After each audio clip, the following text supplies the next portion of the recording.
Hello, my fellow foam flinging enthusiasts. Welcome to another foam flinging filled episode of the Foam Zone. I am your host, Andrew, aka Dart Sweep, and I am so excited and really appreciate you all joining us for this evening's episode. If you are new to the live stream show, just to let you know, the Foam Zone is a bi-weekly live stream show exclusively on the World Foam Alliance YouTube channel, where we discuss all things foam flinging related with people in the community and hobby. Um, we If you haven't already, please like and subscribe to the World Foam Alliance YouTube channel, as well as join the Discord, and please register on the worldfoamalliance.org website. If you want to leave any comments in the live chat section, I do believe you have to be subscribed to the channel. So if you haven't done that, please do that. Also, if you're watching, give us a thumbs up and let us know that you like what we are doing. So without further ado, I'm extremely excited and yeah, just excited to announce our this evening's guest, who is a personal friend of mine that I've gotten the chance to know over the past couple years.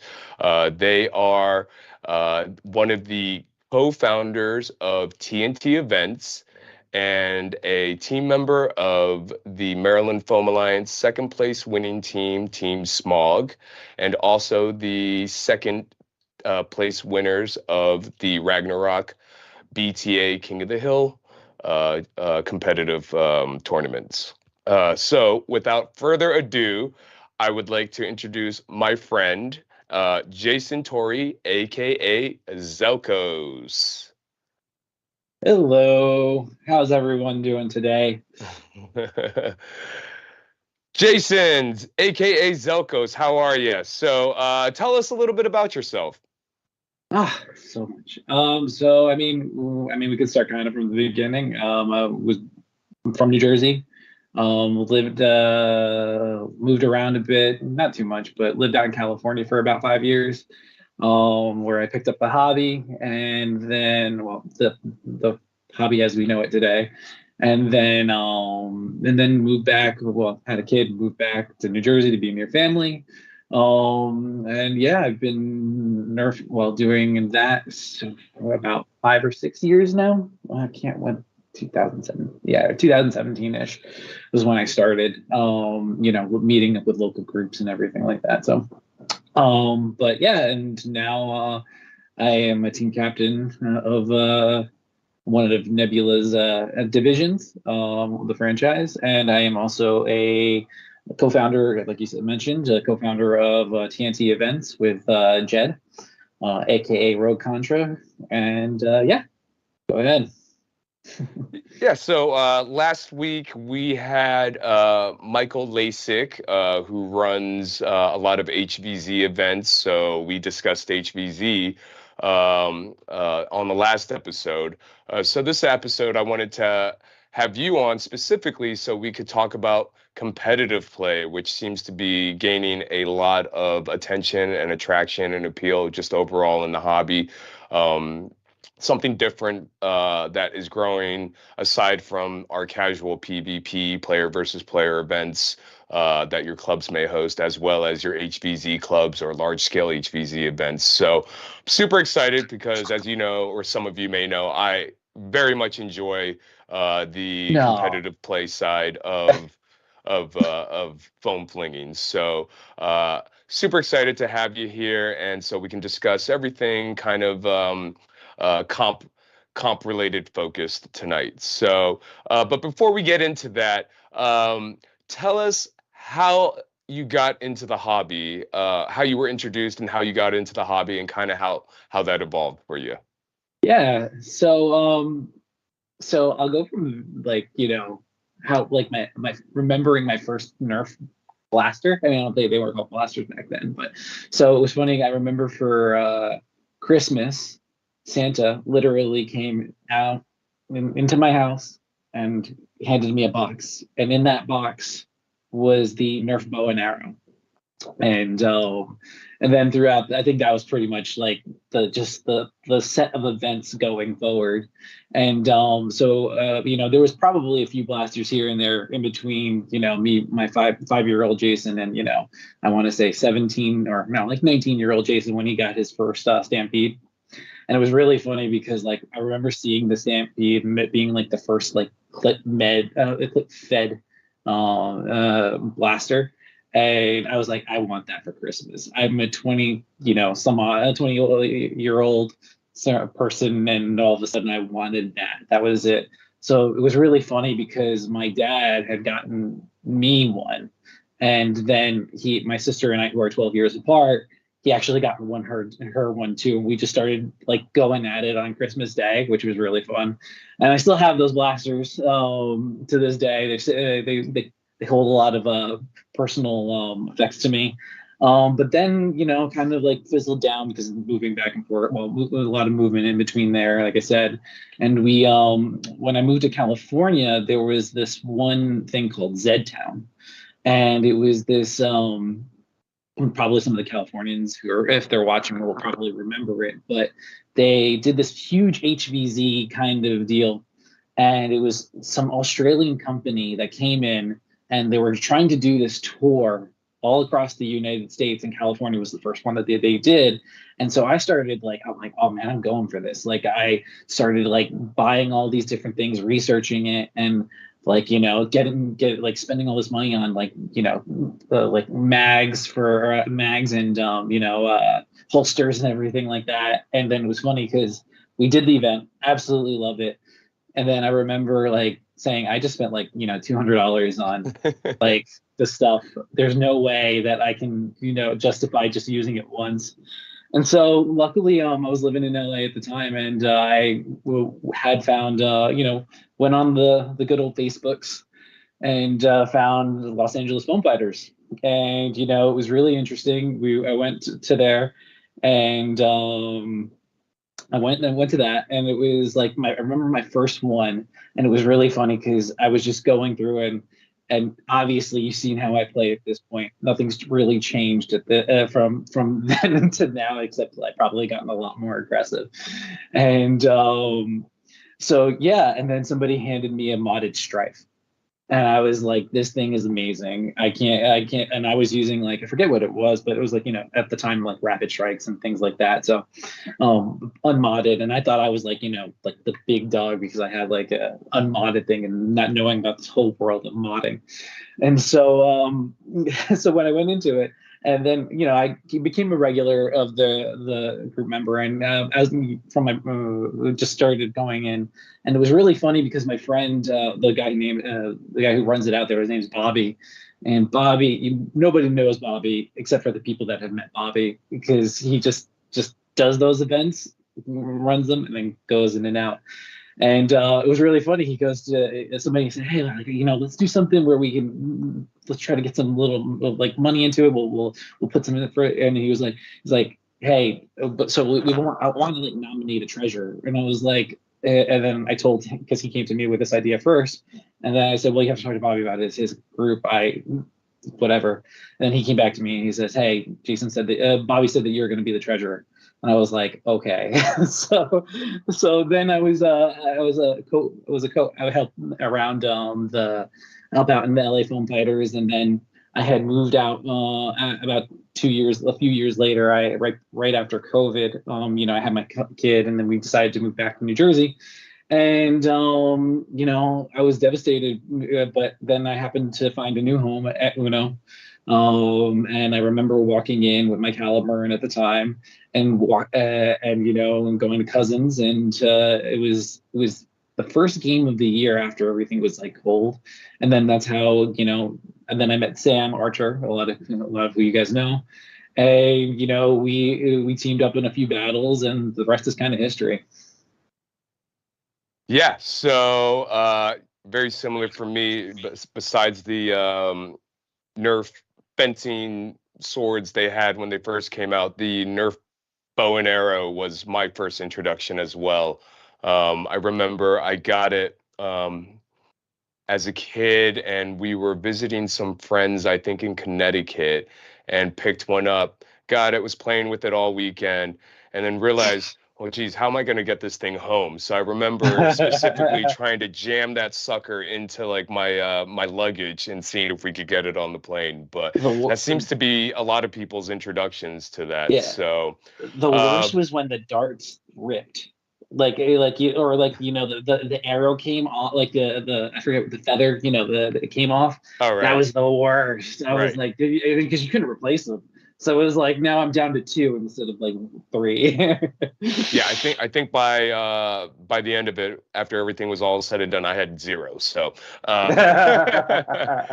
um, but hey, so again, thank you guys for joining us. If you're just joining us, thank you.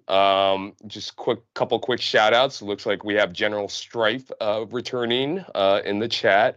Uh, Shout out to Boomstick Mods, Boomstick. Dr. Boom, and also we got our good friend Josh from Uno. In case you guys don't know what Uno is the United Nerf Ops, and they host monthly Nerf Wars throughout the New Jersey, New York, and Connecticut areas. So if you ever get a chance, definitely go check out Uno. And they also host APOC as well. They're big, large paintball PvP field battle that happens once a year that everyone looks forward to. So, but yes, thank you again for joining us. We will be doing a giveaway, of course, and our prize is courtesy of Zelkos, and the prizes will be some stickers and patches, I believe. You got those? Yeah. Flash the gang sign. All So we've right. got some, I'm going to say limited edition because Team Smog doesn't exist anymore. So we've got some limited edition Team Smog, which will not be reproduced. Zelkos Patcher stickers, and then on top of it, my original Foam Fighter sticker. So these are rare too, if anybody really cares about that. But So, so the Team Smog sticker is a collector's item then, I guess. essentially, yeah. Yeah, So you got two collector's items. yeah, but fret not because I do believe that Team Smog is just being rebranded. So It is. Well, it has been. So we're still around, but we're just under Nebula. Like most of Smog was at under Rag, obviously. and looks like speaking of the devil, we have Archer in the house as well, and Ali Geek. So what's up, guys? Thanks for joining us. So for this giveaway, we need a catchphrase, and what we've been doing is we've been asking our audience to suggest the catchphrase that everyone will enter. I guess we're not doing that actually. We're doing a different thing. I'm so sorry. I'm just so used to it. We will be asking a trivia question actually. And About the stream. That's right. So About the stream specifically to see if you've been paying attention. So I will let you know what that trivia question is, and the first one to answer it correctly will win the prizes of stickers and patches courtesy of Zelkos. Also, again, friendly reminder, please give us a like, give us a thumbs up. Also, if you haven't done so already, please like and subscribe to the YouTube channel, join our Discord, and also please make sure to register at the worldfoamalliance.org website. We should be fully functional, I believe, at the beginning of the new year. So a lot of exciting things will be coming, and a lot of opportunities and resources will be available then. So we're really looking forward to that, as well as we're coming up with some more engaging content and engaging ideas for you guys to participate and interact with each other. Some weekly blaster challenges and some gameplay footage of the week, highlight footage things. So stay tuned for that. But let's continue. Or actually, I do want to ask this: what is everyone's first blaster that they remember getting when they were a kid or when they were introduced to the hobby? So if you remember your first blaster, go ahead and comment down in the live chat section. Would love to see what people have to say. And again, if you're just joining us, we will be talking a lot about competitive Nerf or competitive foam fling, I should say, this evening. So if you're interested in that, definitely should be a fun discussion. But before we get to that, what attracted you to this hobby and community in general, would you say? Well, the first thing was, when I had went, it was just like the kind of being able to, we buy these blasters to kind of, play with. I to play with. The best part of having this blaster is having someone else to play with, in my personal opinion, at least. And having that shared hobby between a bunch of other people, and then being able to take that hobby and then make something out of it with in regards to, like, the engineering that we are able to do. um and So the first thing was the community. The second thing.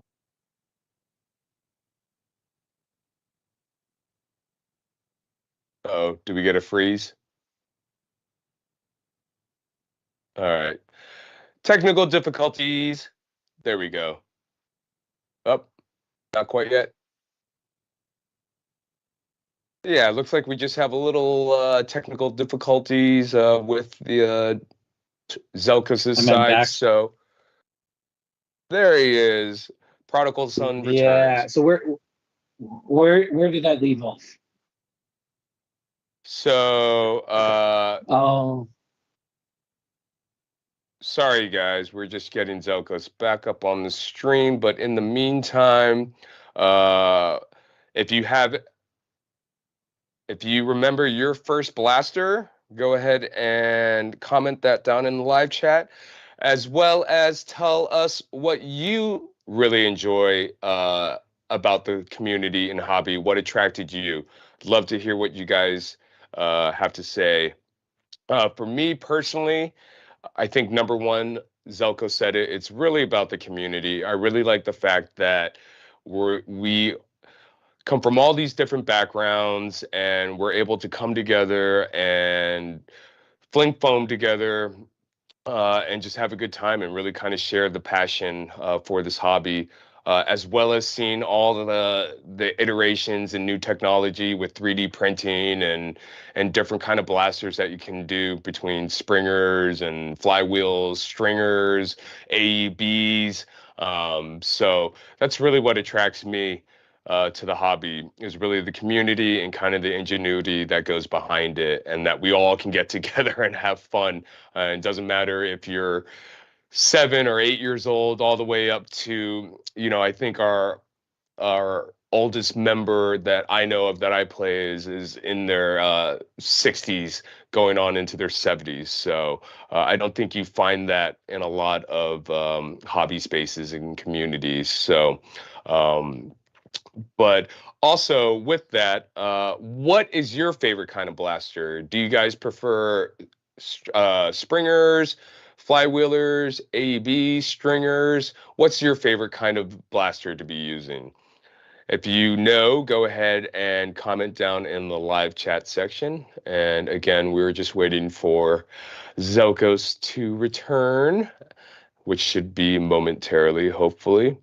Um, if you have any questions, go ahead and drop them down into the live All chat right, section as sorry. well. I think I'm good now. Can you guys hear me? Yep. Okay. All right.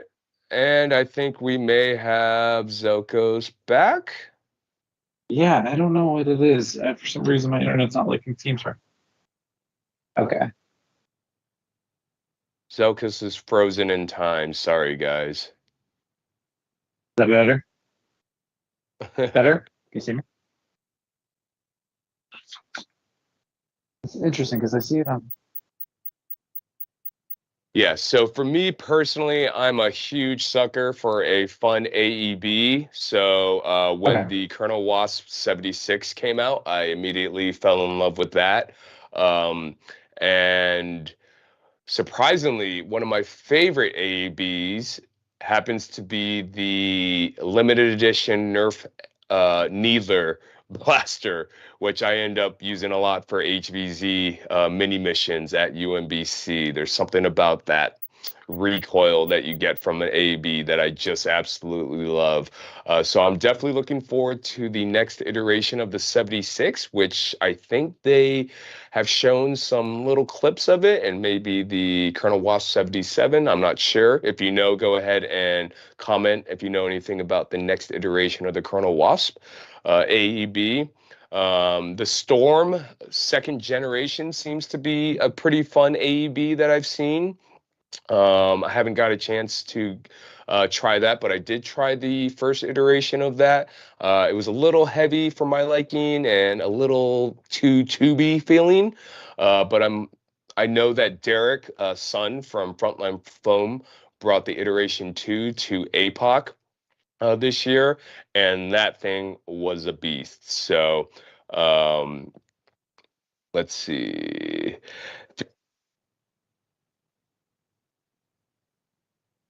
Zelkos is back. That We was my mic. have an There we go. image, but we have no audio, so we're still working on that. Good thing we don't have a time limit tonight, so.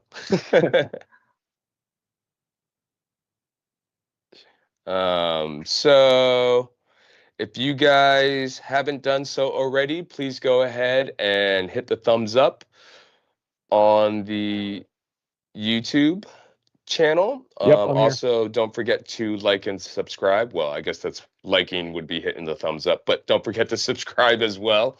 And also, Let me don't change that forget to location quickly, register 1 at second. the worldfoamalliance.org website, which will be fully functioning and operational at the beginning of the year. So that's super exciting. Can you hear me? Okay, so sounds like we have a sub for the moment coming in until we get Zelkos back online. We have our good friend who may tell some of you to get off his lawn. We have Al the Geek. How are ya? Dude, what's shaking, man? What's going on, brother? Long time, it feels like.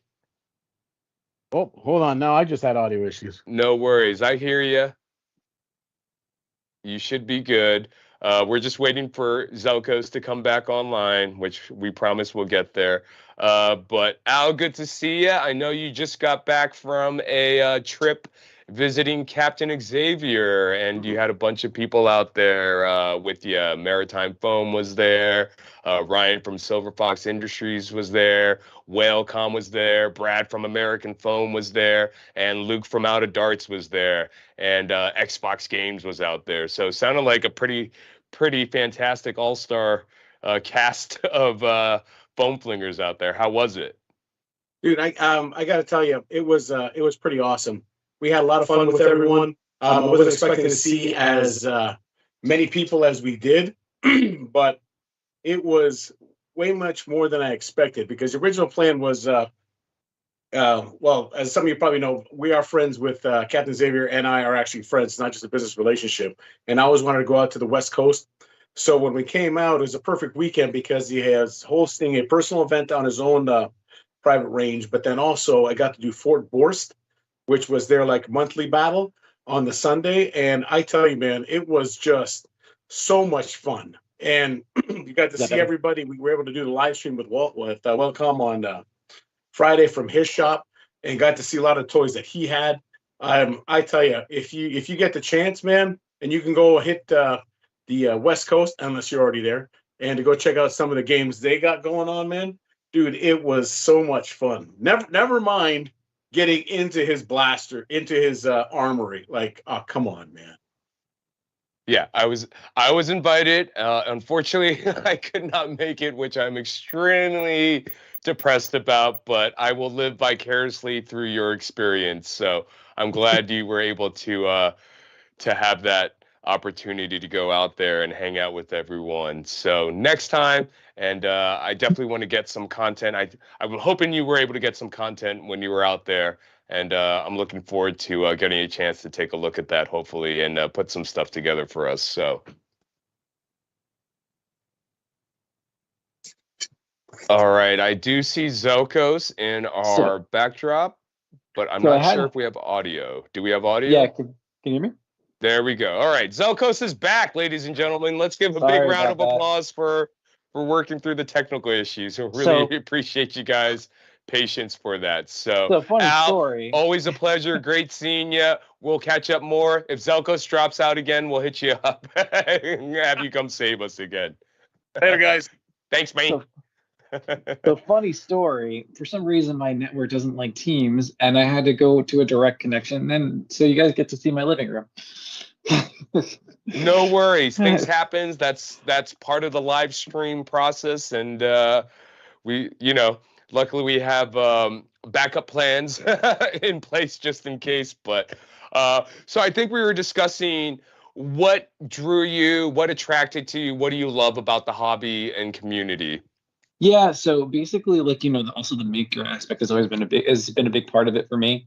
My first 3D printer was literally because of because Nerf. Like, I started realizing that I could save a lot of money by 3D printing something versus having to actually spend money and have people pay for it instead.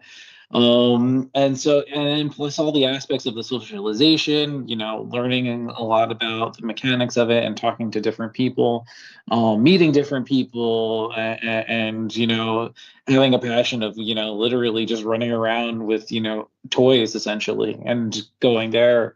And so that's kind of what I love about it. Yeah, absolutely fantastic. Quick shout out to everyone that just joined the stream. It looks like we got Bots and Blasters, Captain Xavier, ahoy.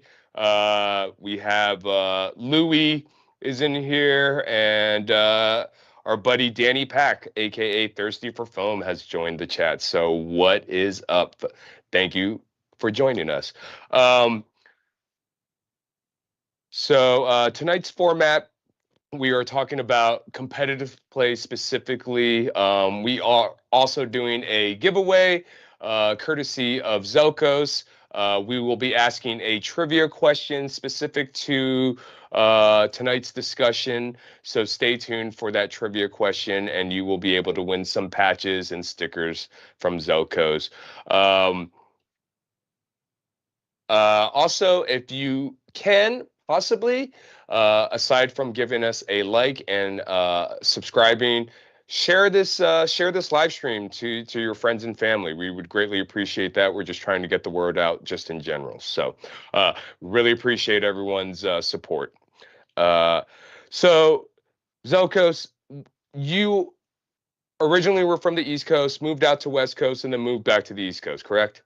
That is 100% correct. So what would you say is the main difference in play styles or just in general between West Coast foam flinging and East Coast foam flinging? Oh, it's so simple. So it was funny because I was hanging around with a lot. Out there, they had an arms race, Springer arms race, right? So the first one that can get to the highest FPS with a Springer was probably the winner. And we used to, at Foam Fighters, we used to play at, there was no caps. So, so for me, me being the competitor that I am, I started building my Caliburn with the intent of it hitting at minimum 300 FPS. And I got it there. And that was one of the reasons why a lot of people just didn't, or at the time, that was the reason why people were afraid of me on the field. But so I got really good at using Springers out there. And then when I came to New Jersey, and I went to the when I went to the event for Cousins, the Cataclysm at Cousins, I noticed that there was a lot of flywheels, like tons of flywheels. I mean, like, it was, which makes sense, looking back at it, right? Because you don't have the perfect weather that you had in California. Yeah, okay, you get some wind here and there, but it's a lot dustier, things like that, and so there's going to be a lot of more closer range battles. So, where I was used to picking off people from, 100, like over, some people at least 100, 150 feet away with my 300 caliber, and they would, they'd be running up on me, and it was really funny. But at the same time, I remember there was one moment where this is my first interaction with Jed, Rogue Contra, and it was really funny because it was Stan and Jed standing right next to each other. Jed looks up to me, and I'm sitting there with my caliburn, which is like super ridiculously big now, and then he looks at me, he goes, "You got me? You got us?" And I was like, "I got you." In my head, I was like, "Why is he even asking me? He was on my team." And so then, like, they went and they did a whole play and got it, and it was really fun. And that was like kind of like the camaraderie that we have now going forward, and that was the history of how Jed and I met. It was absolutely fantastic. But going to your point, it's really just a completely different mentality of flywheel versus Springer. So I really do feel that like flywheelers out here have the they use them more, so they have it better. But the Springer mentality out there is, give them as little to hit, and use your capability of being able to get that like hit box. What if it's like this big, versus kind of like darts by accuracy. I mean, darts. What do they say? They call it by accuracy by dart count or something like that. For sure. Yeah. No, you probably know that I'm from the East Coast because I use a flywheeler most of the time, and I'm definitely a mag attack player, Yeah. and I'm not ashamed of it. I got to be honest though, I'm having a hard time remembering when we first met. I want to say it was at a Uno event though.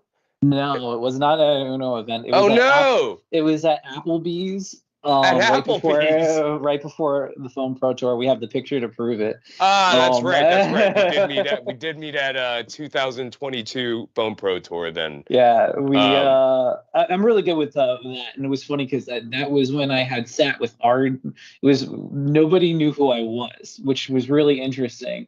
And I mean, people still didn't really know until who I really was until like I would say this past year, but everybody was like, "So what do you use? Like, where are you from? I've never heard of you." And I was like, that was like competitive. That was our competitive advantage in that moment. So I kept it, and I kept my mouth shut for a little bit, but it was fun. It was fun. Right. Well, I may be biased because I'm on the East Coast, so I think we have some pretty heavy hitters on the East Coast. But West Coast has King of Games and Eli Wu's out there, Brett's out there. So you guys have a pretty good, and of course, the Pacific Northwest with Xavier and Wellcom and Luke and everyone out there. So my biggest interaction out there was actually with Red Tide, the winners of with the winners of RAG. Sure. And it was funny. Danny, a lot of people know him as Manatee on Discord. He reached out to me when he wanted to come up to the first one of the Foam Fighters events, and that was how we kind of like started our friendship. And it's funny because I reached, he was kind of like it was funny because there was a funny story between us where he came up and he's like, "Hey, we want to do like a match between you guys," and I had no idea at the time about like the Foam Pro Tour and everything like that. And he's like, "Let's do a 5v5, right?" And they completely stomped me. Like that was like they completely stomped the LA guys at the time, and it was just really funny. And then I thought nothing of it at that time, but the funny part about it is like I still lost against them at Ragtoberfest, which is kind of funny, but whatever. We'll get them eventually. We got a streak of home teams winning their events. So I'm calling shenanigans. So at the next large scale event, I want to see a non-home team winning. To be fair, Red Tide is Southern California. Well, it is San Diego, and it was held in Ragfest was held in the Bay Area. So technically, the home team is Dauntless. Dauntless, that's right. We did beat them.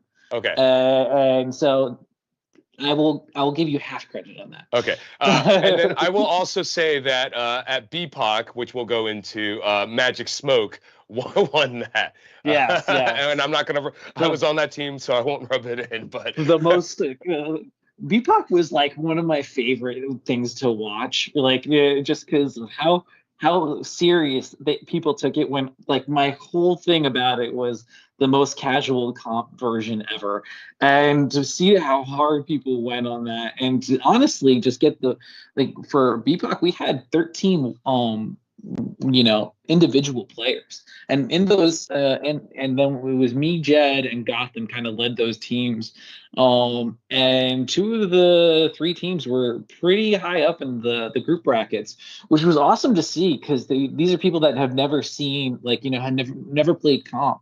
And it just goes to show you, like, what the testament that TNT Events is kind of doing to, like, where we could take almost if you have a good direction, what you can do with a lot of with even casual players. Yeah, like we'll go into it a little bit more, but you know, we work together in kind of Yes. making BPOC happen or whatever. And I think initially we're like, oh, this will just kind of be a casual competition, no stakes. It'll be fun. It'll be casual, day after APOC, where people can take it easy, but get some competitive play in.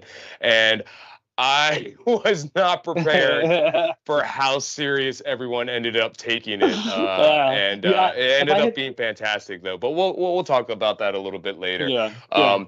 So if you're in the live chat right now, if you prefer casual PvP play or HVZ or competitive foam flinging, go ahead and mention that down in the live chat comments. Shout out to Jangular, who just joined us as well. We'll be talking about RAG in a little bit too. So let's see. So were you part of Nebula before TNT Events was created?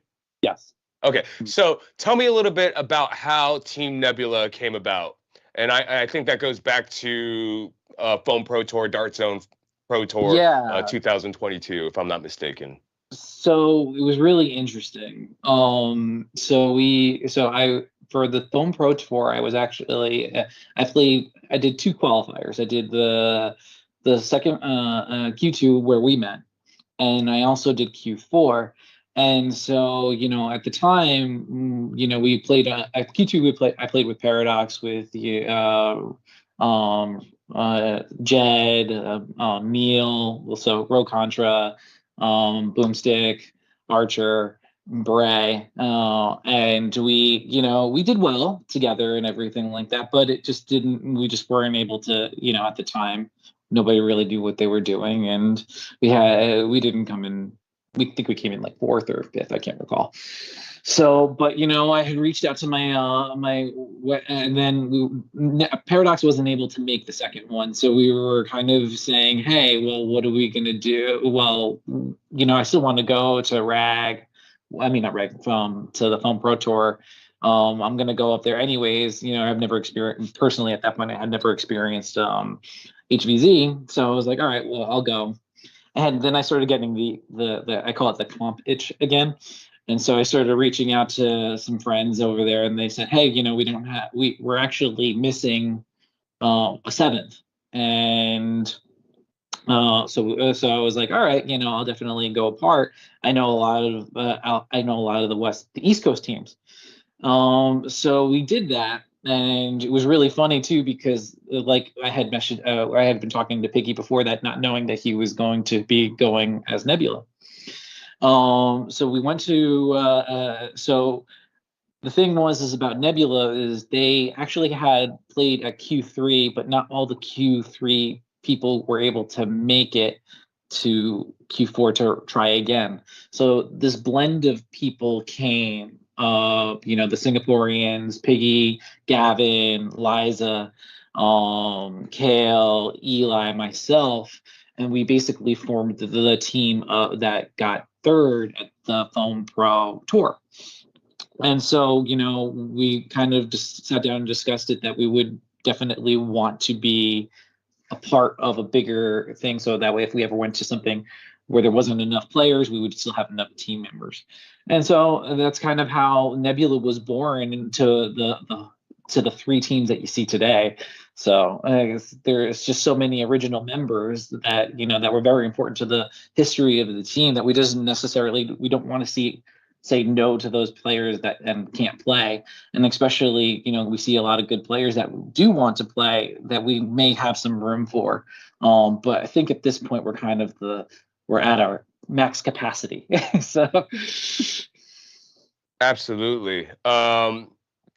So what is it that you actually love about, or do you prefer competitive play over regular play, would you say?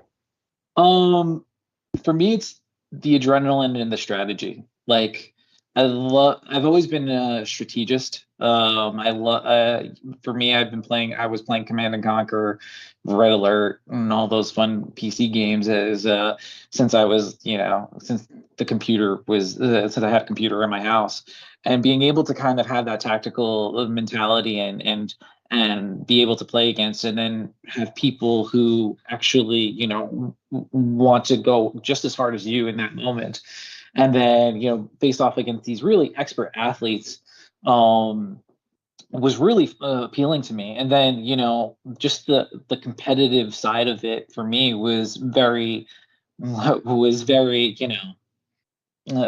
appealing.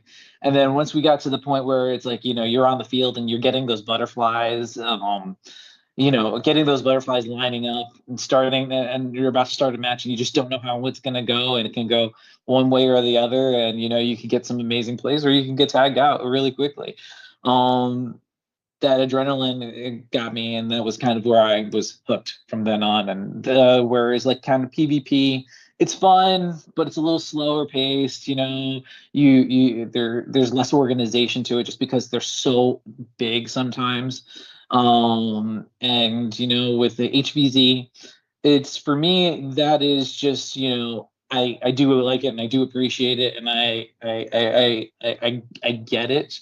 But it's sometimes, depending on where I'm playing with HVZ, is to me better than others. But other than that, for me, it's just been comp so far. Sure, absolutely. Yeah.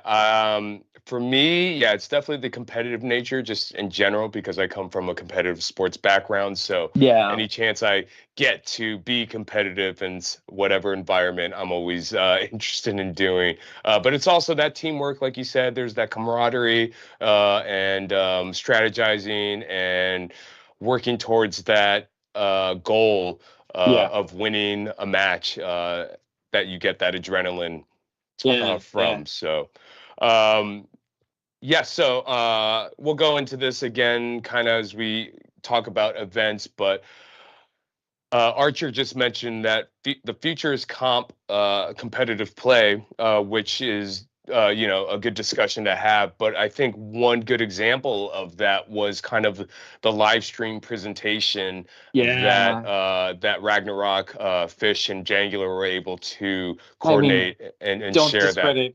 Don't discredit Maryland Phone Tournament, because you guys did it great too. It was definitely something to have. We actually I'll go into it later, but like we actually started testing some live streaming for TNT events, and but we'll go into that a little bit later. Sure. So, Yeah. No, I was just impressed with the way it's kind of the vision I had and kind of what I wanted to do with our live stream at Maryland Foam Tournament, which was kind of a last second type of thing. And then I was the one that had to put it all together. So also doing that plus being one of the organizers and host had some logistical challenges to it. But hopefully this year we'll be able to kind of use the RAG King of the Hill as a template and hopefully try to evolve that. But I know you mentioned this before a little bit about TNT, but for those that just joined us, tell us about how TNT came about and, working with Jed, aka Rogue Contra, and just how that evolved, over time. Yeah, so it was, like I said, Jed and I up to that point had a few bonding moments outside and during comp. And so I remember reaching out to him, and it was really interesting. So I had started talking to some people, and started saying, "Hey, like, I want to be able to practice locally. I want to be able to make sure that we have teams to play against and practice locally." So who are we going to reach out to? And then we kind of looked at our talent pool, and we realized it was kind of short.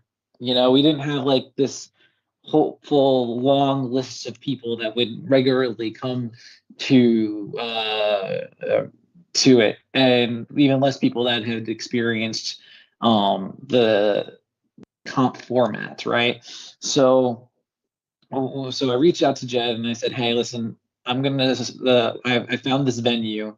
They're willing to host us. They're relatively inexpensive, where we can kind of, put back, whatever profits we make, we're able to put back into the business, and really, start trying to grow comp." But the thing is that we have to kind of teach these people about these formats that nobody's ever really used before, or haven't really been a part of. And so, then that's kind of how TNT was invented. But it wasn't TNT at that point. It was our first time that we ever had done that was at was it this September of 2022. Yeah, so last year. We're just coming on over our first year together, but it was funny, we didn't even have a name for it yet. And so we started talking about it, and I was like, we just call it like J and J, since we're both J's. And then it was funny, Gotham, Goot. He's the social media manager of all of the Uno stuff. He was one of our teammates and a valued friend at this point. He says, "How about you just call it like TNT, since both of your last names are that?" I was like, and me being like understanding the meme culture that this hobby loves, I was like, that absolutely works. So we took TNT, and then we made the logo, which is the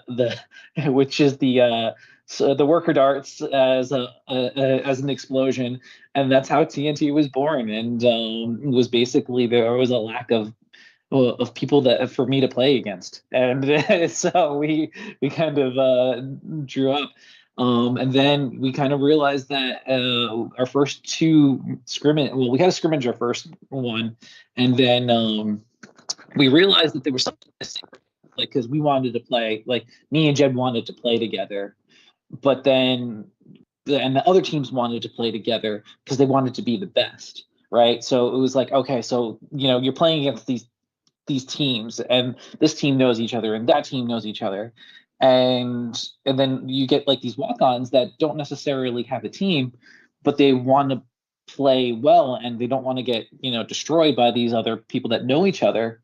So we kind of sat down, and we were actually driving back from Endor. It was me and Jed, and we said we got to come up, like, I had this idea. I was like, how about we do this thing called a Captain's Clinic, and where we basically take those same people that walked on, but we don't unbalance the teams. We make sure that we pick the teams. We have one person that's either competed or thoroughly knows how to lead a team, and so that way, if they want to play, they can play. And then on top of it, it's balanced, so that way um they're getting that introduction to comp in a positive format, and then on top of it, they're getting like really addicted to it, so that way, like, they feel like they're part of a team, and they're getting that direction that they want. And so far, I've had people reach out to me asking me about it, that I had to like put it on our Facebook, like exactly defining what a captain's clinic is. And it's been nothing but positive. Every person that came through has absolutely loved it. You've been a captain for the clinics, and absolutely, no regrets so far. Yeah, I think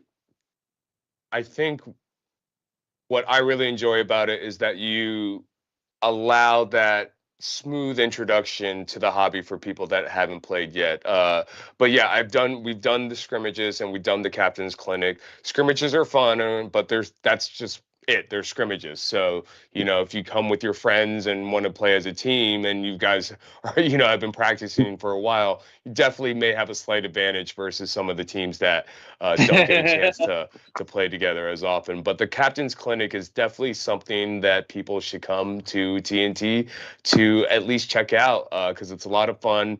Again, it's supposed to be casual, no stakes or anything like that, but really just a good opportunity to be introduced or get some additional experience, get some training tips, and strategize and become a better competitive player if that's something that you're interested in.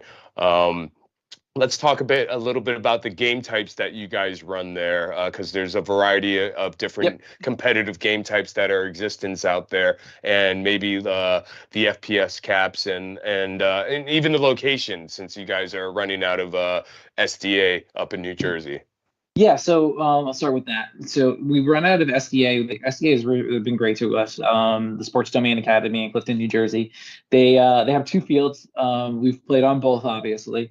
One is about little less than 100 by 100 field where we primarily play on just because of the amount of players that we do have at this point in time.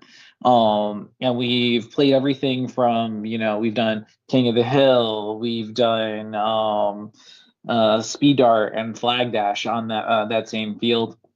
We've modified it to whatever we can, try to keep the heart of the rules the same. But anywhere from 250 Springer to 200 250 would be our max. And then 200. We've done 220 for flywheels once in a while for speed dart, because the speed dart doesn't have any cap.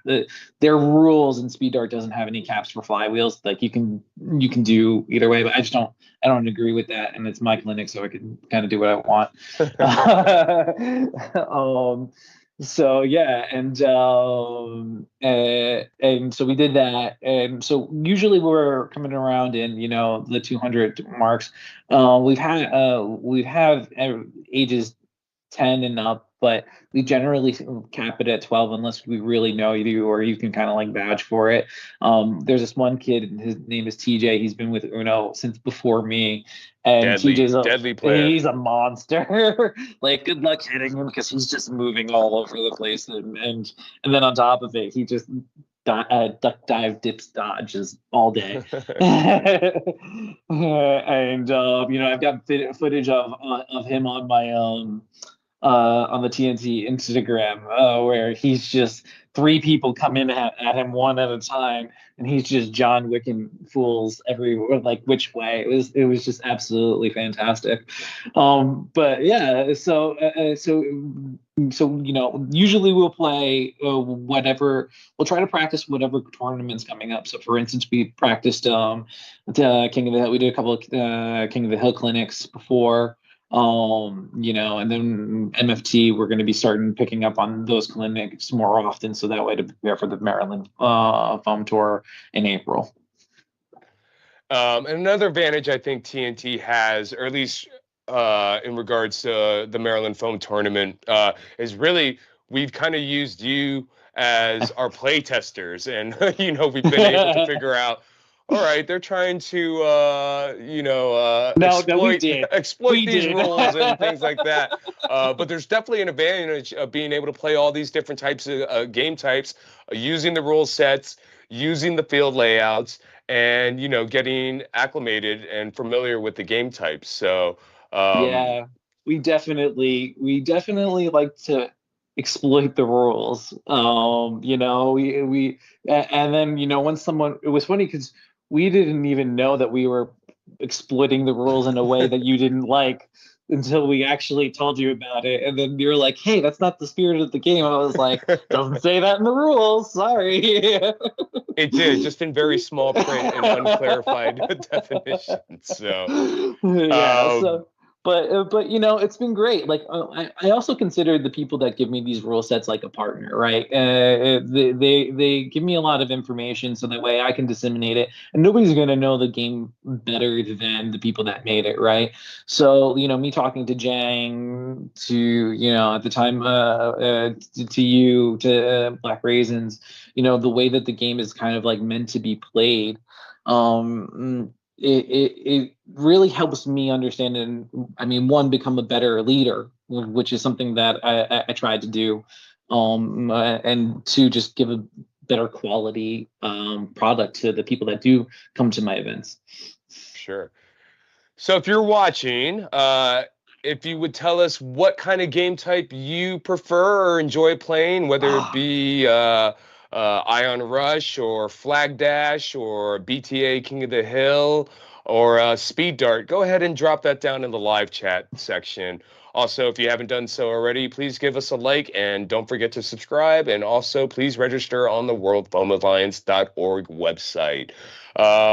We will be doing the giveaway trivia question momentarily. I'm trying to think of what question we want to ask for the trivia, but the first one to answer the question correctly will get some patches and stickers from Zelkos, who I don't know if still has them on hand to flash them. I'd have to run and get them. But No worries. yeah. But one of them was a collector's item, so. So, what do you think separates TNT maybe from other events or clubs? It really comes down to that we're focused on more competition and team building. We have a general mission, right? Like our mission is to expand our player base for comp, and and make sure everybody has a good time doing it. Understanding that foam flinging is still in its infancy, and there's a lot of room for us to grow. But we can also do it in a healthy, competitive way. And so for me at least, it's just really expanding our player base so that we do have more teams when TNT like I'm very proud to say that TNT had a team that was mostly comprised of mostly TNT people. I'm very proud to say that I do feel like that we are doing a good amount to grow the competition and make competitive play a standard in any region. What makes us different is that I feel like we're just really consistent about it.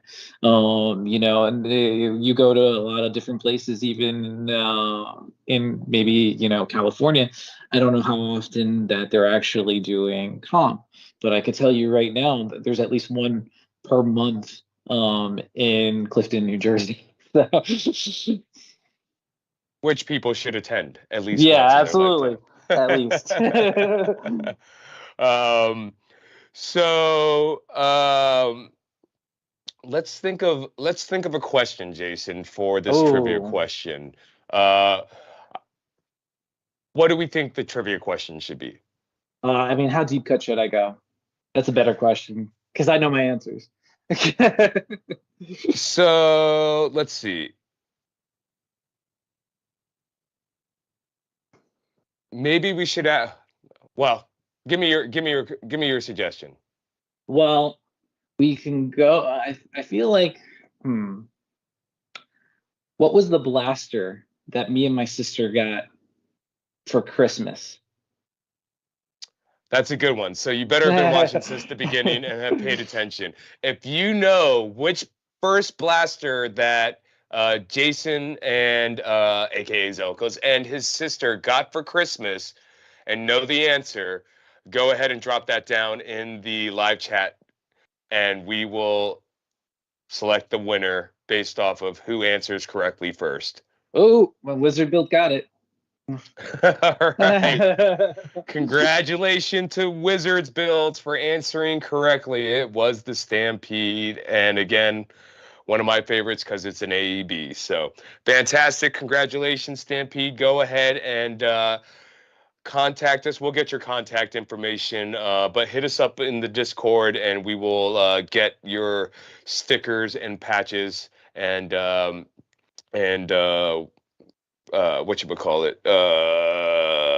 limited edition. Smog I forget stickers. what. Yeah, that's right. Prize out to you. So congratulations. That went fast. I'm impressed. So what? Just going over the different game types there are between Flag Dash, King of the Hill, Speed Dart. What are some of your favorite game types and why? And what do you think works and what do you think doesn't work, and what would you kind of like to see kind of change or evolve or improve? For me, it's really interesting because playing as much as I have done, and becoming a kind of like a subject matter expert in them, playing them on a competition level, except for speed dart, it's really tough for me to say which one is better than other because it's kind of like comparing it to apples to oranges. For And sure. maybe speed dart is close to is similar to MFT because they borrowed a lot of stuff. I mean, the flag dash because we all know the story behind that. But it really depends on what you're looking for, right? If you're looking for just like kind of like a quick rush and go and something that's just gonna go really quickly, definitely I'm gonna say flag dash, right? Like it has that ammo. You have to do a little bit of strategy to kind of figure out how to get touch the flag before they do, and it definitely does that kind of situation. But like honestly, after playing King of the Hill and realizing how much strategy has to go into that, and like how much you really have to coordinate with your teams to actually win and do well. I mean, that's definitely up there for me now. Like at first when I played it and when we test played it here, I was like, okay, this is cool. But It was a then lot more cardio than I was expecting, I can tell you yeah, that. it didn't change. I can tell you that. It's funny because if you go through if you go through like Tahova, he was on Nebula, Singapore Nebula. If you go through Piggy, if you go through like everybody's footage that was like GoPro footage, it's like heavy breathing ASMR. It was like so it's definitely if you're in better shape it helps, but it's not impossible. For sure. A lot of people don't realize that it is a very tactical, a very tactical game, and you really need to know the key parts of how to win it. Spawns being very important, and holding the corners are very important, and we kind of didn't realize that at least until like I would say until who was our we played but like when we played Dauntless we really got a hold of it, but we were just so tired after that match. But yeah, playing Red Tide, they knew what they had practiced beforehand. They knew their angles, they knew their plays, and that was the reason why they won, like but to go back to your question, it's really hard because I just love playing, and if it makes sense and it does well, I'll definitely play it. And if you got a new format that we can test run and it's simple or simple enough where I can kind of like give you feedback, let me know. I love to test and break things. So And we have Eric Nelson down in the chat who just said, "Go Team Ramrod." Yes, Team Ramrod for life. I feel like I am partially responsible for that. So, Team Ramrod. So yeah, I think there's this whole other thing that we forget just because we're in the States, but there's a huge well, I wouldn't say huge, but there is a good portion of international competitive play in Singapore, and like you mentioned, Piggy and Joseph and all those guys over there. Thoughts on that? yeah, I'm excited for that. To be quite honest, for me, it's like I need to get out there. I need to get out there. I want to play them. I want to play them on their turf. I don't even want to play them here. I want to straight up go to there. I'm excited to see like the Italian teams. It was funny because I was trying to convince my wife to let us go to Switzerland and meet up with Irons during Christmas, and obviously it's not happening this year, but next year. Right.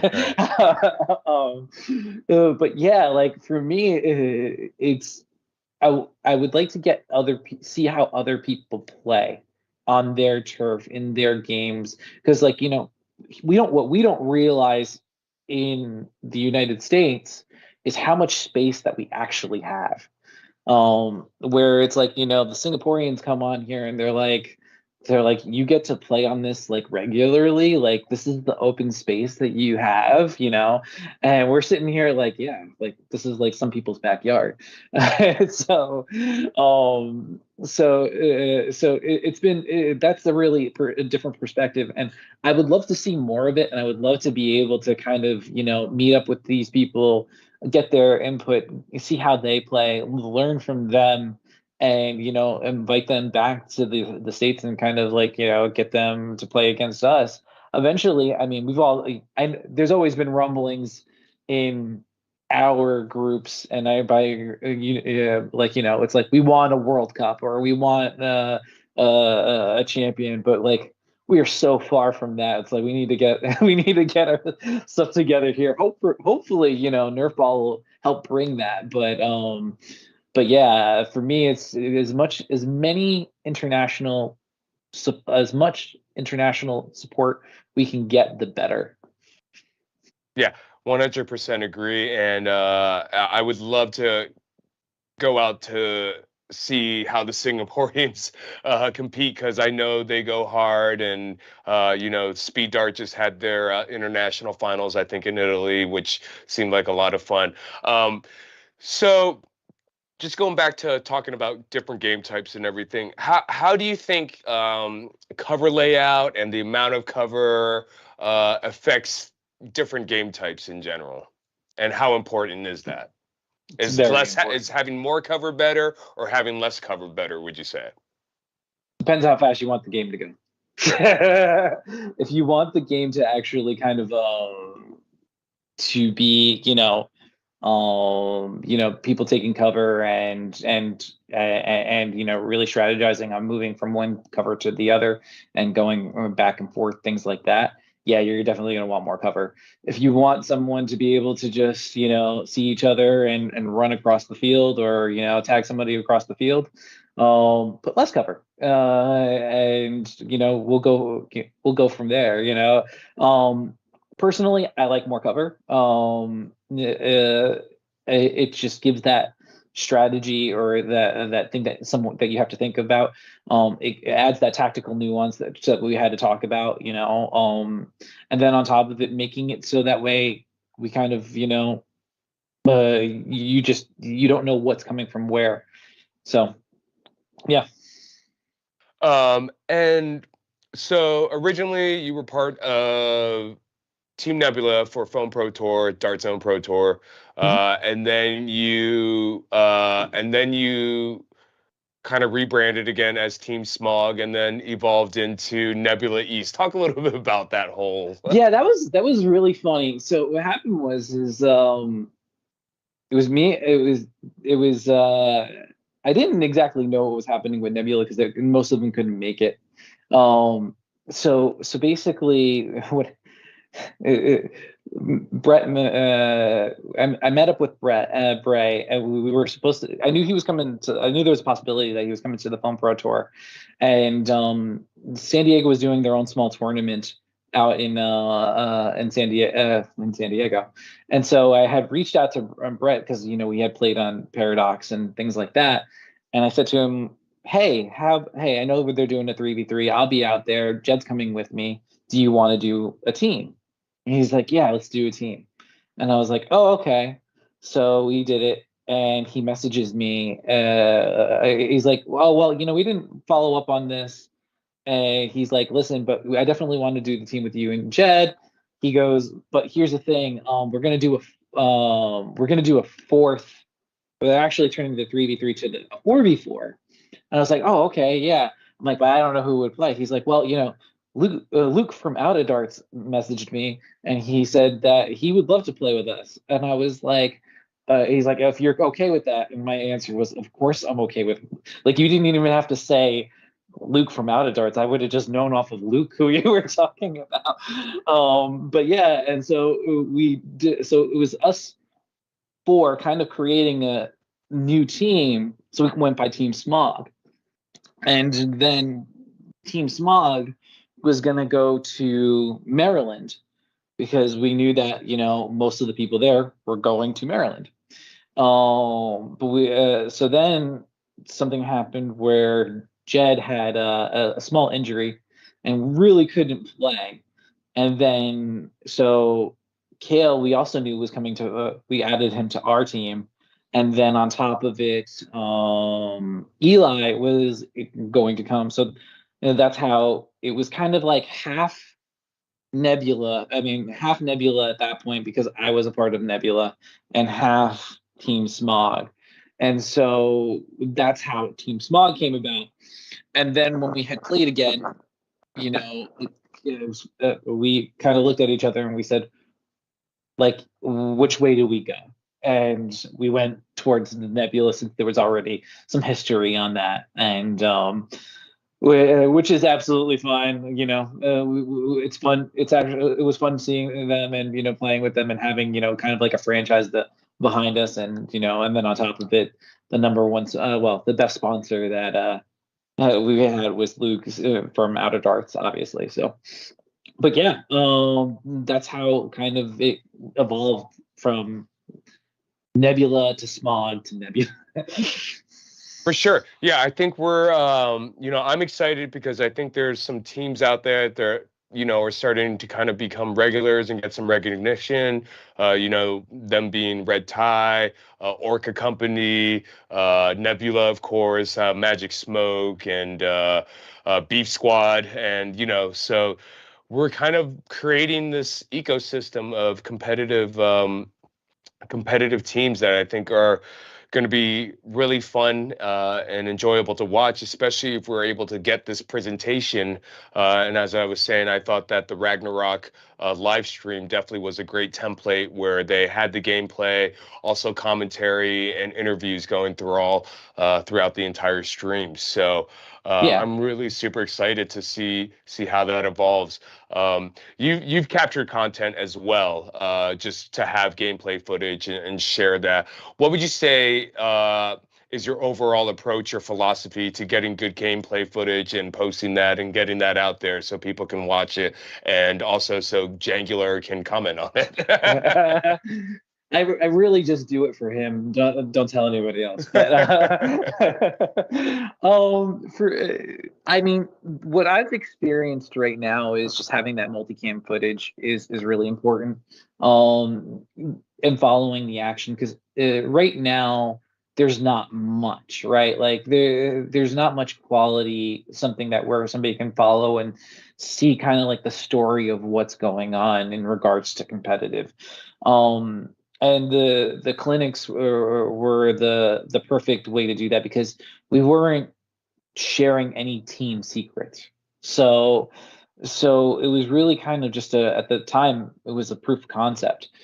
People were getting to see what we were doing and how it worked and what competitive looks like. And so anything that I did at that time I was really proud of because it was just it was out there, and for me, it's just mostly, I take advice from everybody that's better than me in regards to the like footage.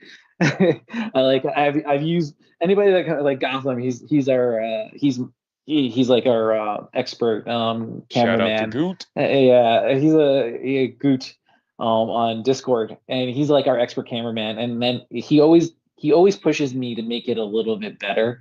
And it's funny because like I slightly get annoyed by it, but then I'm like, you're right. And it's funny because that's the reason why I love Gotham too, because he always points out this like I'll have this like this is the way we should do it, and then he'll put out his personal opinion on it, and it's usually the exact opposite of what I was thinking.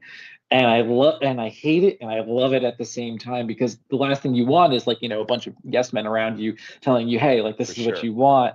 And so he's always like my third person that I go to, like, oh, I want to hear your side of it. And if like you're agreeing with me, I know I did something really good. If you're disagreeing with me, then it's like I missed something, which is even better. So for me with the footage, it's like whatever I can get out there so that way people know what we're doing. It doesn't have to be perfect. It doesn't have to be great. Sometimes it just has to be out there. And are people gonna watch it? Probably. For me, it was never really about the content or the views. For me, it was more of saying, hey, like, this is what we're doing. You can do it too. And if you want to do it, I'm here to help you do it, or you can come to our events. And this is what we do at our events. So yeah, if you're interested in doing content, it is very, but be warned, it is very time consuming if you wanted to do it well. And that's what I kind of learned, because like I like to do the multicam footage where I have the different angles and showing a lot of action, so it's interesting to watch. But don't expect, if you're kind of doing gameplay footage, don't expect to become a YouTube star overnight. It's just the way it is, unfortunately. And just speaking of footage, why don't we roll some of that gameplay footage that we worked so hard on to compile, is but not we my just haven't footage. played at all. Yeah. So this what footage we're is not my watching right footage. now is you actually taking some names at the clinics or scrimmages. So in case anyone is wondering what a TNT clinic or a scrimmage event looks like, this is a little bit of a preview. But again, extremely helpful, extremely beneficial and conducive if you are trying to get into competitive play, be introduced to it, have no idea, or do have some experience. It's just a great opportunity to come out, fling some foam in a competitive environment, and hang out with friends and learn some new things, hopefully. So, again, this is in Clifton, New Jersey at Sports Domain Academy. TNT Events hosts monthly events, so definitely make sure to keep an eye out on that. We got Jed Contra there getting some love on the screen. Actually. But yeah, I'm really excited to see where the competitive play evolves to. You can see that there's different kinds of layouts. Here we have inflatables. This must be from BPOC, which we can talk about now, actually, is a little bit more in depth. We mentioned it before, but we have APOC, which is hosted by the United Nerf Ops group, and then we wanted to make a whole weekend out of it. So I think at some point, you had mentioned to me that you were looking to do some type of competitive format, and BPOC was kind of created out of that. Why don't you talk a little bit about that, which is what I think we're watching right now? Yeah, so it was really funny with BPOC, because like BPOC was like this close to not happening. It was me, Jed, and Goot, or Rocontra and Goot, and we put out some feelers out there, and they said, hey, listen, we'll go, but we don't necessarily want to like go through the efforts of running that. And I was like, that's absolutely fair. I totally understand that. You guys will have this part of it and everything like that. Then I get a message saying, hey, so is there any way we could do a comp game right afterwards, or on Sunday? Have a 2-day event. And of course that was Andrew. And like, it's hard for me to say no to Andrew for some reason, because he's just so damn persistent. And I was like, okay. He's like, I said, yeah, we kind of put those feelers out, and it didn't really work out. He's like, well, what do we need for it to happen?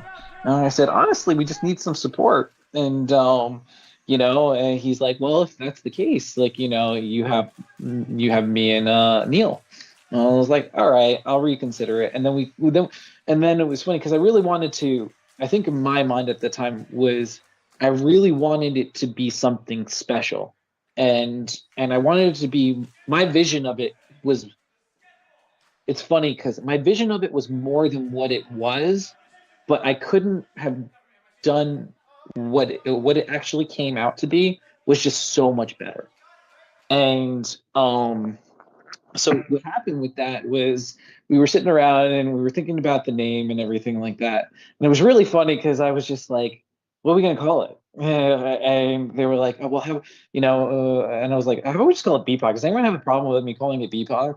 Because, we were going by APOC, like, Uno does their APOC thing. And me again leaning into the meme culture that that the hobby absolutely loves. So we were just like, hey, let's just call it BPOC. And it was really funny because I remember one Discord chat with you. You were like, "Oh wait, you're actually calling it that?" Like, I was like, "Yeah, that's the whole point of it."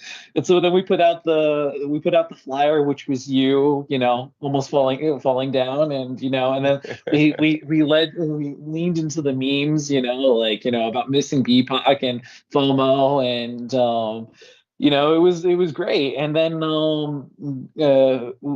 the funny part about it is that we were kind of we we thought 10 teams. Like, I mean, we thought, sorry, yeah, we thought that we were going to get 10 teams, and we were like, are we going to get 10 teams? We weren't sure. And then all of a sudden, day of, 10 teams showed up, and it was just so perfect. And we had 13 players that didn't have a team. And like I said earlier, they were led by by me, Gotham, and Jed, for those three, the three kind of like pickup teams. And everybody just played their heart out that day, and they took it as seriously, I would say even more seriously than some of the prize money ones. We had teams show up too. We had like Foam Rain show up with two different teams. We had a team show up, and they and everybody was so helpful and so kind. They understood, and Jeff Blue and them, they were great with helping out and reffing, and everybody was just so awesome. And it couldn't have went better if it couldn't have went better for the budget that we had.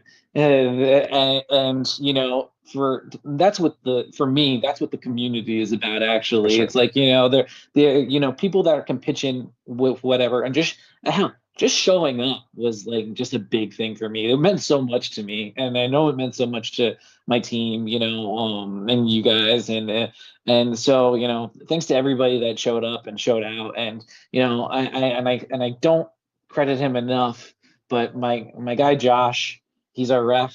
He helps run those things, and they wouldn't go nearly as smoothly as they do if and he's more than a ref. He just makes sure the show goes on and keeps our time going, and keeps pushing us. And he's the one that's sitting there like, hey, we're at the 5-minute mark. Let's keep moving. And I'm like, yes, you're right. We need to start getting those teams going. And so, but yeah, he's invaluable. And as long as he'll keep doing it, I will keep talking him up and gassing him up.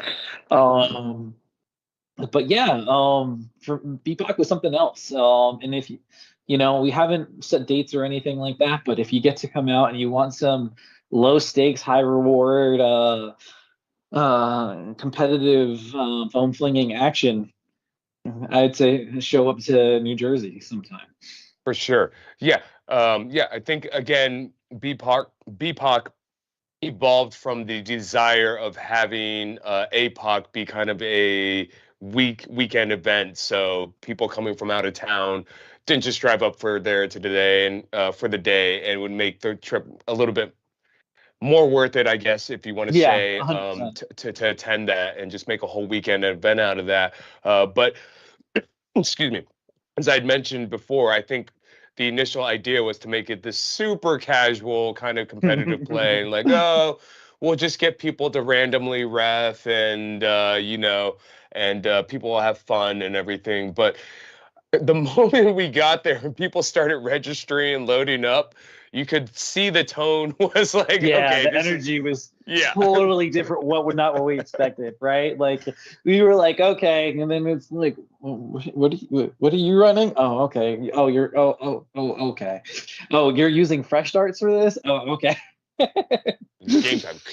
And what was funny was, I hope you don't mind me saying this, but your nanny ended up Yes. coming and playing and having a fantastic time. So Yeah, it's funny. I see it's she hasn't been able to come to an event yet, like another one, but like she still talks about that, and it's really funny because like every time, like because I work from home some days, and I'm like I pull up the footage and I'm like showing her, I'm like, hey, see what you're missing, like this is what we did at the last one. But yeah, she those talk about like never holding a Nerf blaster. Those were the definition of those, and then they came in and they did very well. Like for people that have never literally held a blaster that shoots more than 100 feet per second, like they did really good, and I was really happy to have them. And and that's to me what TNT is about, is just getting people to just enjoy it and see what other flavors there are out there, and it's not exactly what you would expect. And just build, like, again, going back to the original like mission statement, is like growing our player base. for sure, it was all fun and games until Gotham unloaded on your nanny or her friend It at was her point cousin, blank with yeah. with the SPF, right? And she's Or was that? It was a momentum, I think, actually. No, it was the SPF, and It you was could the literally SPF. you could literally hear her scream in some of the footage. And that's another thing, is you're licensed to produce SPFs. I'm not necessarily licensed. I'm technically like, well, I'm like Gavin's like, I call it. We've joked around in Discord. I'm Gavin's unofficial mule when it comes to his products. So like him and I have an agreement, and I've gotten a lot of things. So I like building the SBFs. They're very easy and they're very simple to maintain. It's a great product. If you're able to, they're going to be going soon. They are going to be going. You'll be able to order them directly from Gavin, but like I do help people out, and for a fee to like actually make the blaster, and then for my cost. But like I don't necessarily do it very often, just because I have this, as much as I would love for it to be my primary source of income, it's not anywhere close to that. So I don't distribute blasters or anything like that. So at that level, so. Well, if you want to build me a SPF, I won't be upset. Oh yeah, of course, of course. So we're running long today. We're trying a different format and try to go organically. Again, thank you everyone for joining us today. If you're in the live chat, go ahead and comment and tell us maybe what your favorite competitive blaster to use is if you play competitive foam flinging. What do you think makes a great competitive foam flinging blaster as far as springers and flywheelers and AEBs go? Reliability 100%. Like I don't care if you're running, well, I would say reliability would be number one, and then form factor would be number two. So for instance, like you don't want to have something that's too bulky, because you're going to be running, you're going to be moving, you're going to be running, you're going to be going crazy, things like that. Second part of it would be reliability, in the sense of like, okay, can your blaster do what you need it to do, and is it going to and not jam? That's the reason why I've been getting good at like making sure maintaining my blasters is very important. Checking them, making sure that it's running well.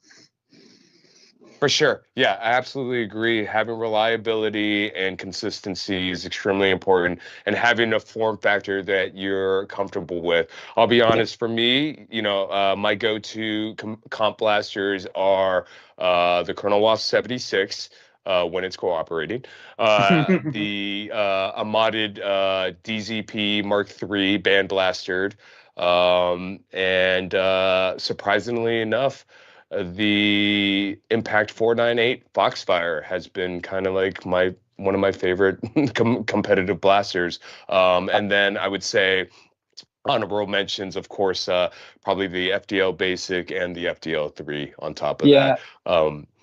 I don't have a SBF or a Momentum yet, so my opinions could change once I may get those at some point. But yeah, I would say those flywheelers and AEBs are probably my favorites. So again, if you have a favorite comp blaster, go ahead and drop that down in the live chat. So we're gonna wrap up pretty soon, but since we're talking about comp, let's talk about Nerf ball. That seems to be the new thing, kind of like the Strife X is a way to introduce people that maybe aren't necessarily directly affiliated or know much about the community hobby space, and it's something that they just want to get into. Maybe that's where Nerf ball kind of fits into a little bit. Yeah, so Nerf was really interesting. Luckily, I was able to since Luke was on our team and we got to catch up with him. I got to understand what Nerf ball like where they're really innovating, and what they're trying to do. For the Stripe X, I've seen it in the wild and I've held it, used it here and there. Definitely a great blaster. Definitely something that I would recommend to somebody else. I actually it's funny because it's like on my Christmas list, and I'm probably going to just at some point just use it to get good at it, so that way like I have it and I can recommend it to other people for people that just don't want to think about certain things. But for the really cool thing about, from my understanding with Nerf ball, is that they built these what looks like stormtrooper armor, and they have tag sensors on them. So for instance, they used machine learning to detect what tag is hit. And if they work, it would be really good for competitive, because obviously you can take that into other places. And fortunately, for me at least, Clifton is right next to Paramus, and Paramus has one of the arenas that are going to be one of the Nerf arenas that are going to be built. So I'll probably be one of the jumping online to get over there and trying to see the format and everything. But I'm really excited for it regardless, because it's just something that where as much as like we feel as though that Nerf is, or Hasbro is not listening to us or whatever the situation, any backing from them is helpful, because it is unfortunately, it's a brand recognition thing. People are going to understand and see Nerf and know it, and any help that we can get anywhere just to build competition is definitely welcomed. I will never say, oh, this corporation is this or that or that or this, if they are genuinely trying to help build competition in what because that's my jam. I love competition. I love foam playing competition. So I look forward to it. I definitely want to try it. I definitely want to get the build. To try out Nerf ball at SDA. Unfortunately, they have these nets, so I wouldn't be able to do it. I'm sorry, SDA has these nets on their field, so like I don't know if anybody who watched the live stream or not the live stream, the video for Nerf ball, you basically have to like throw that ball across the way if you want to.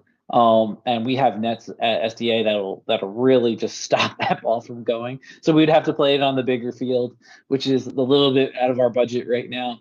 But if we got enough interest and I was able to build one of the nets, I would definitely love to test play it.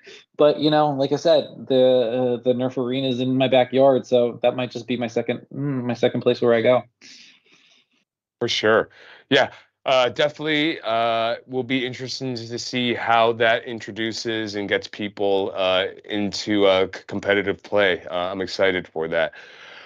So we are going to start wrapping up, but last question is, where do you see yourself and the hobby and competitive play in the near future? Well, near future, I will hopefully. I mean, most definitely, I'll be at the foam, the Maryland foam the Maryland Pro Tour. long term, and if we're talking like 3 to 5 years, I'm Sure. really hoping that, like, in general, TNT events is able to open up a league where we can, meet up more than once a month, and we have really interested competitive players that are really down to go for this. And then, and then on top of it, like I said, that whole World Cup, we're able to.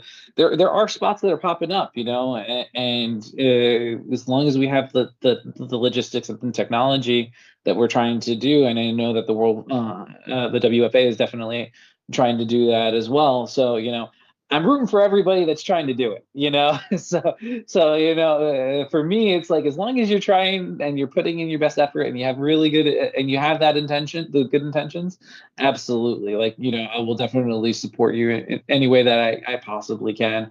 And hopefully in the next couple of years, I hope to see a world championship kind of thing that hopefully I qualify for, but who knows by then.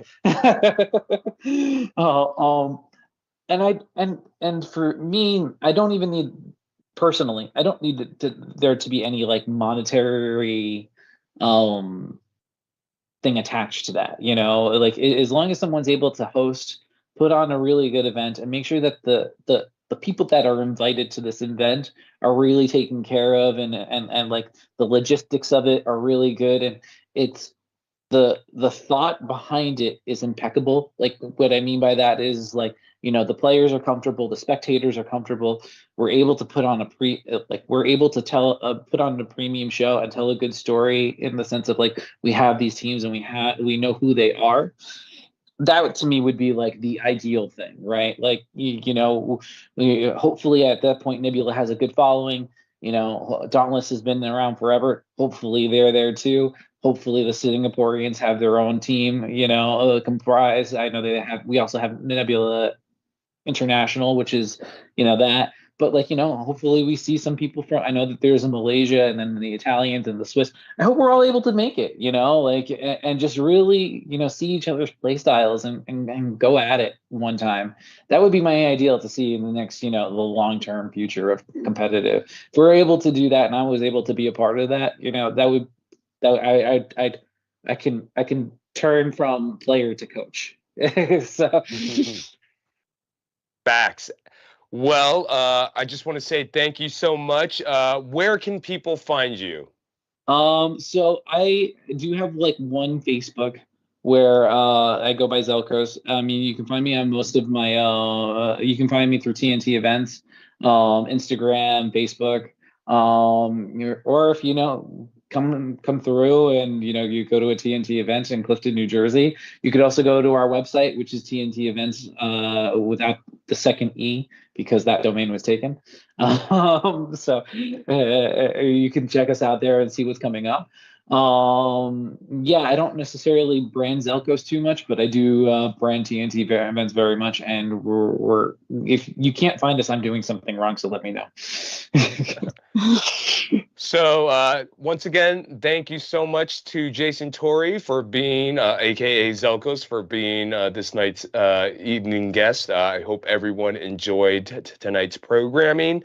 Will we be seeing you at just a plug for Battle of Endor, which is hosted by Maryland Nerf Herders with the Maryland Foam Alliance? Will we be seeing you there this weekend?